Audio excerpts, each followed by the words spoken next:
mabuting balita ng Panginoon ayon kay San Juan. Noong panahong iyon, sinabi ni Jesus sa mga Hudyo, "Tandaan niyo, ang namumuhay ayon sa aking aral, kailanmay di makakaranas ng kamatayan."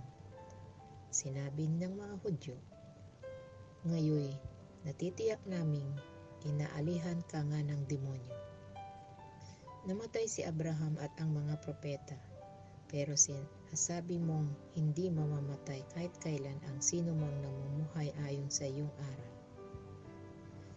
Dakila ka pa ba kaysa aming amang si Abraham? Siya'y namatay, gayon din ang mga propeta. Ano ba ang akala mo sa sarili mo?" Sumagot si Jesus, "Kung ako ang nagpapangaral sa aking sarili, iya'y walang kabuluhan. Ang aking Ama ang nagpapangaral sa akin at sinasabi ninyong siya ang inyong Diyos.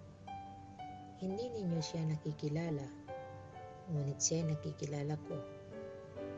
Kung sabihin kong hindi ko siya nakikilala, ako'y magiging sinungaling na tulad ninyo.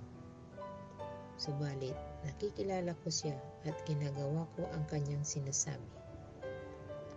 Natuwa ang inyong ama si Abraham nang mabatid na makikita niya ang araw ng pagparito ko. Nakita nga niya ito at siya'y nagalak. Dahil dito'y sinabi sa kanya ng mga Hudyo, 'Wala ka pang 50 taon at nakita mo na si Abraham?'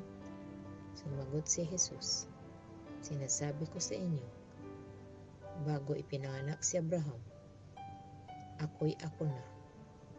Umampot sila ng bato upang siya batuhin. Ngunit nagtago si Jesus at lumabas ng templo. Ang mabuting balita ng Panginoon.